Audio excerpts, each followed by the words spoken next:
नमस्कार दोस्तों आपका स्वागत है हमारे एक और नए वीडियो में।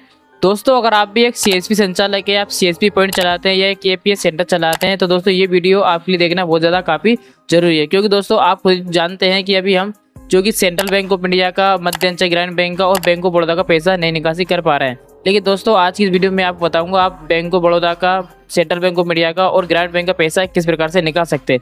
दोस्तों उसकी पूरी जानकारी दोस्तों आपको स्टेप बाय स्टेप बताऊंगा और उसका मैं दोस्तों यहाँ पे स्क्रीनशॉट बताऊंगा, लाइव प्रूफ बताऊंगा कि आप किस प्रकार से उसका पैसा निकाल सकते हैं। दोस्तों मैं अभी अपने सेंटर पे हूँ और यहाँ पे मैंने खुद एक कस्टमर पैसे निकाले सेंट्रल बैंक ऑफ इंडिया के।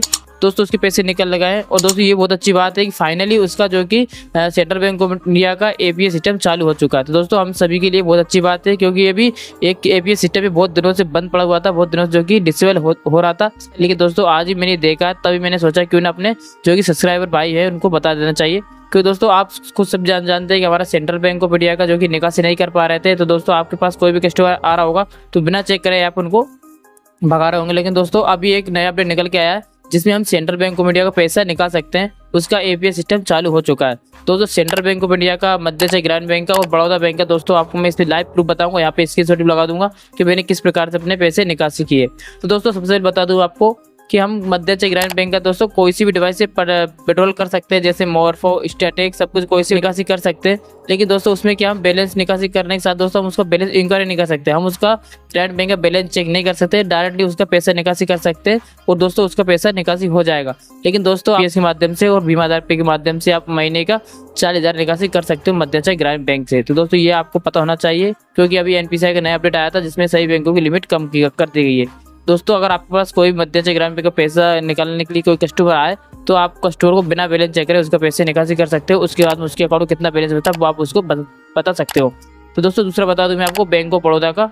दोस्तों बैंक ऑफ बड़ौदा का काफ़ी भाई मेरे से बोलते हैं यार भाई हमारा जो कि बैंक ऑफ बड़ौदा का पैसा नहीं निकल रहा है। और दोस्तों मैंने पहली वीडियो में आपको बताया था, अभी आप नई परचेज डिवाइस कर लीजिए, कोई सी भी स्टैटिक की या फिर मोरफो की या फिर मंत्रा की कोई सी डिवाइस एक परचेस कर लीजिए।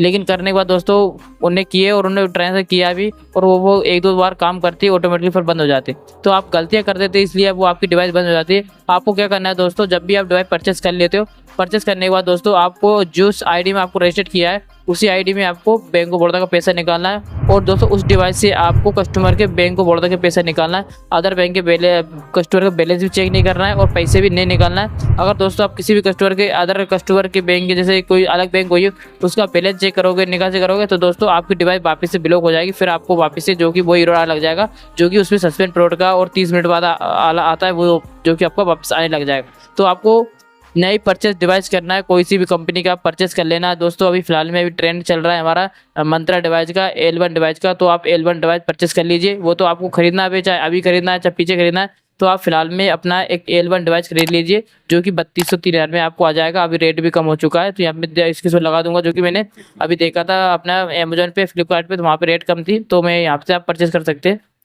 अगर आप अमेजोन से परचेस करना चाहते हो दोस्तों, मैंने नीचे लिंक डाल दिया है, वहाँ आपको ऑफर बढ़िया मिल जाएंगे, तो वहाँ से आप परचेस कर सकते हो। और दोस्तों अगर आपको परचेस करने के लिए कोई अदर वेबसाइट यूज़ करना है वहाँ से कर सकते हो। लेकिन दोस्तों आपको मेरी जो लिंक दूंगा उससे आप परचेस करोगे तो आपको डिस्काउंट मिल जाएगा। तो दोस्तों अगर आप L1 डिवाइस से पैसे निकासी करोगे अपने बैंक ऑफ बड़ौदा के तो आप बहुत आसानी से पैसे निकल जाएंगे। लेकिन दोस्तों आपको उसमें एक बात ध्यान रखना है, जब भी आप कस्टमर को पैसे निकासी करो तो कस्टमर के 3 वर्ष फिंगर ज़्यादा नहीं लगवाना है। अगर 3 वर्ष फिंगर ज़्यादा लगाओगे तो आपकी आईडी ब्लॉक, यानी आईडी और डिवाइस बंद होने का चांस ज़्यादा रहता है, क्योंकि जिससे क्या लगता है बैंक को कि यार इनका हमने एपीएस बंद कर रहा है तब भी कस्टमर पैसे निकासी करवा रहा है। तो दोस्तों अगर आप कस्टमर के 1-2 बार फिंगर लगवाएंगे इसमें कोई दिक्कत आने वाली नहीं है। आप ज़्यादा फिंगर मत लगवाइए, ज़्यादा फिंगर लगवाने से कस्टमर के अकाउंट को फ्रॉड होने का चांस ज़्यादा रहता है, यानी बैंक को लगता है कस्टमर के अकाउंट से ज़्यादा फ्रॉड हो रहा है, तो इसलिए वो वापस से आईडी ब्लॉक कर देती है हमारी वाली। तो दोस्तों आपको इस प्रकार से अपने बैंक ऑफ बड़ौदा का पैसा निकालना है, निकल जाए। तो दोस्तों उसके बाद बता दूं मैं आपको सेंट्रल बैंक ऑफ इंडिया का। दोस्तों जब भी हम किसी भी कस्टमर का सेंट्रल बैंक ऑफ इंडिया के पैसे निकासी करने के लिए या फिर बैलेंस इंक्वायरी करने के लिए अप्लाई करते हैं तो दोस्तों उसमें डायरेक्टली रिजेक्ट हो जाता है, या फिर उसमें लिखा जाता है सस्पेंड फ्रॉड, या फिर उसमें आधार नोट लिंकेड, या फिर अलग अलग प्रकार के उसमें एरर आ जाते हैं। तो दोस्तों अगर आपको अपना सेंट्रल बैंक ऑफ इंडिया से पैसे निकासी करना है, अगर कस्टमर के अकाउंट में आधार कार्ड लेंगे तो आपको क्या करना है दोस्तों, मैंने आपको पहले ही बता दिया था कि आपको नई डिवाइस परचेस करना है। दोस्तों आप बैंक ऑफ बड़ौदा का पैसा निकासी करना है तो अलग डिवाइस परचेस करना पड़ेगा, और अगर दोस्तों आपको सेंट्रल बैंक ऑफ इंडिया का पैसा निकाला तो उसके लिए आपको अलग से डिवाइस परचेस करना पड़ेगा। अगर आप सेंट्रल बैंक ऑफ इंडिया का पैसा निकालना चाहते हो तो आपको एक डिवाइस परचेस करना पड़ेगा, स्टैटिक, मोरफो या कोई सी डिवाइस परचेस कर सकते हैं। और दोस्तों उस डिवाइस से आपको only central bank of India पैसे निकासी करना है और दोस्तों 100% आपका पैसा निकल जाएगा। आप सोचते हैं कि हमने डिवाइस परचेस किए जो कि हमारा बैंक ऑफ बड़ौदा पैसा निकासी करने के लिए हम उसी से पैसे निकासी कर ले, तो ये ऐसा नहीं होगा। आपको अगर सेंट्रल बैंक ऑफ इंडिया पैसा निकासी करना है तो आप वहाँ से जो कि पैसे निकासी कर सकते हो नई डिवाइस परचेस करके। दोस्तों मैंने यहाँ पे अभी स्टार्टेक की L1 डिवाइस परचेस की है, अभी कुछ 2-4 दिन हुए और दोस्तों इससे मैंने आज कस्टमर के पैसे निकासी करके देखा है। वो कस्टमर मेरे पास दोस्तों 4-5 दिन पहले आया था, तब उसके पैसे नहीं निकासी हो नहीं पा रहे थे। दोस्तों आज मेरे पास वापस आया, तब मैंने इस डिवाइस की बैलेंस चेक किया, बैलेंस चेक भी हो गया और उससे कस्टमर की मैंने यहाँ से 10,000 रुपये निकासी किया। दोस्तों यहाँ पे आप इसके साथ देख सकते 10,000 रुपये का जो मैंने कस्टमर के पैसे निकासी किए सेंट्रल बैंक ऑफ इंडिया से। अब दोस्तों आप इसको जान सकते हैं, अगर ऐसा हो रहा है तो दोस्तों आप निकाल सकते हैं। अगर आपको सेंट्रल बैंक ऑफ इंडिया पैसे निकालना तो आपको डिवाइस से परचेस करना पड़ेगा नए वाले, जिससे आप पैसे निकासी कर पाओगे। तो दोस्तों मैंने आपको बताया तीनों बैंकों का, तो दोस्तों आप तीनों बैंकों का बहुत आसान तरीके से पैसे निकासी कर सकते हो। और दोस्तों जो जानकारी मैं आपको बताता हूँ वो रियल करता हूँ, रियल जानकारी होती है। और दोस्तों मैं आपको बताना कोई फालतू बकवास नहीं करता। और दोस्तों आप खुद जानते हैं कि जब भी मैंने वीडियो बनाई है वो सब आपको रियली या प्रैक्टिकली करके बताया।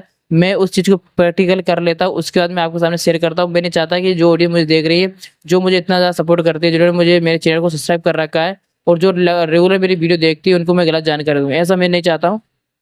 मैं चाहता हूँ जो मेरी ऑडियंस है उन तक सही जानकारी पहुँच जाए और मेरी वीडियो देखने के अलावा किसी और की वीडियो ना देखना पड़े, इसलिए उनको सही जानकारी देता हूँ। तो अगर आप भी अगर बंधन चेक ग्रामीण बैंक का, बैंक ऑफ बड़ौदा का और या सेंट्रल बैंक को पैसा निकासी करना चाहते हो तो इस वीडियो को देखने के बाद आपको सब कुछ समझ में आ गया हो आप किस प्रकार से पैसे निकासी करना है। तो दोस्तों आज की वीडियो में बस इतना ही, मिलते हैं नेक्स्ट वीडियो में और कुछ नई जानकारी के साथ में। अगर दोस्तों आपको वीडियो अच्छी लगी वीडियो लाइक कर देना और चैनल को सब्सक्राइब कर देना, क्योंकि दोस्तों आपके लिए मैं ऐसी वीडियो लाता रहूँगा। तो दोस्तों मिलते हैं नेक्स्ट वीडियो में और कुछ नई जानकारी के साथ में, तब तक के लिए वंदे मातरम।